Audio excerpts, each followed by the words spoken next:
السلام علیکم۔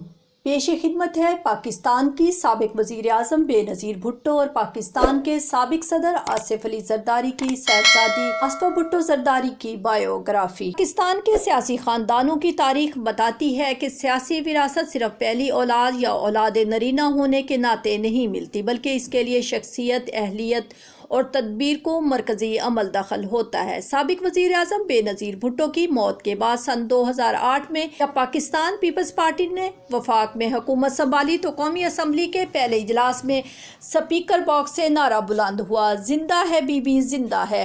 اس نعرے نے ایوان کا ماحول یکسر تبدیل کر دیا تھا۔ ایوان میں موجود اراکین پارلیمان خصوصاً پیپلز پارٹی کے ارکان افسردہ ہوئے اور اپنے لیڈر کو یاد کرنے لگے۔ اب سے پارٹی کے اندر اور پاکستان کے سیاسی حلقوں میں اس تاثر نے قدم جمانا شروع کر دیے کہ شاید آصفہ بھٹو زرداری اپنی والدہ کی طرح سیاستدان بنیں گی یا کم از کم سیاست میں ایک اہم کردار ضرور ادا کریں گی۔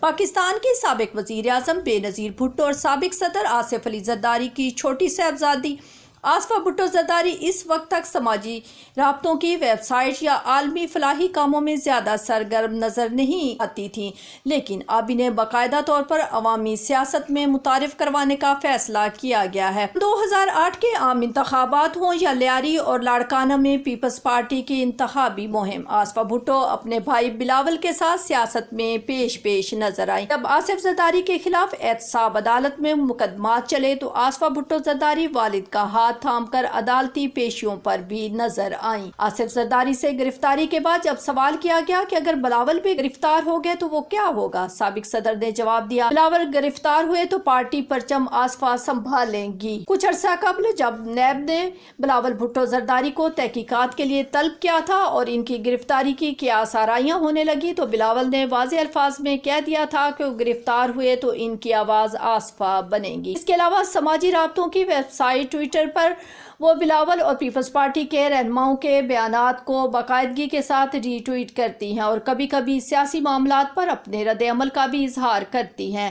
ٹویٹر پر ان کے 25 لاکھ فالوورز ہیں، خاص طور پر سول ملٹری تعلقات، سویلین اور پارلیمان کی بالادستی اور صوبائی خود مختاری پر وہ کھل کر بات کرتی ہیں۔ آصفہ بھٹو کی پیدائش 1993 میں ہوئی تھی اور اس وقت ان کے والد آصف علی زرداری اسیری کی زندگی گزار رہے تھے۔ آصفہ نے آکسفورڈ بروکس یونیورسٹی سے سیاست اور معاشرتی علوم میں بیچلر کی ڈگری حاصل کی ہے، جبکہ MS کی degree global health and development میں یونیورسٹی کالج لندن سے۔ پاکستان میں جب سرکاری سطح پر انسداد پولیو کی مہم کا آغاز ہوا تو وہ پہلی بچی تھی جنہیں پولیو کے قطرے پلا کر اس مہم کا آغاز کیا گیا تھا۔ اس وقت ان کی والدہ بے نظیر بھٹو وزیر اعظم تھی۔ والدہ کے مشن کو انہوں نے اپنا فرض سمجھ کر قبول کر لیا۔ جب سن 2008 میں پاکستان پیپلز پارٹی اقتدار میں آئی اور ان کے والد وہاں صدر پہنچے تو پولیو فری پاکستان مہم کا آغاز ہوا۔ اقوام متحدہ کی جانب سے انسداد پولیو کے لیے انہیں اس مہم کا سفیر مقرر کیا گیا۔ آج بھی وہ روٹری انٹرنیشنل کی سفیر ہے۔ صوبہ سندھ میں پولیو مہم کے انتظامات میں دلچسپی رکھتی ہیں۔ آصفہ بھٹو اپنی پہچان عالمی شہری کے طور پر رکھتی ہیں۔ فلپائن کے جزائر میں طوفان سے متاثرہ خاندانوں کے لیے عطیات اکٹھا کرنے کی مہم کے دوران انہوں نے دسمبر 2013 میں 13,000 فٹ بلندی سے سکائی ڈرائیو کی تھی، جس کو انہوں نے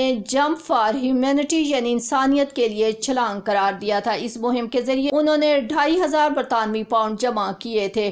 آصفہ بھٹو کو گلوبل سٹیزن فیسٹیول سے خطاب کرنے کا بھی اعزاز حاصل ہے۔ وہ واحد پاکستانی ہیں جنہوں نے اس غیر سرکاری عالمی فورم سے خطاب کیا۔ غربت کے خاتمے کے لیے ستمبر 2012 میں نیو یارک میں پہلا گلوبل سٹیزن فیسٹیول منعقد کیا گیا تھا۔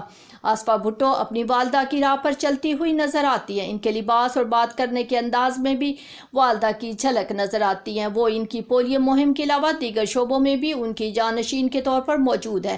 نومبر 2014 میں انہوں نے آکسفورڈ یونین سے خطاب کیا تھا اور اس طرح وہ اس یونین کو خطاب کرنے والی سب سے کم عمر مقرر اور پاکستان سے دوسری مقرر بنی تھی۔ اس سے قبل یہ اعزاز ان کی والدہ بے نظیر بھٹو کو حاصل رہا ہے۔ اپنی بڑی بہن بختاور کے برعکس آصفہ کی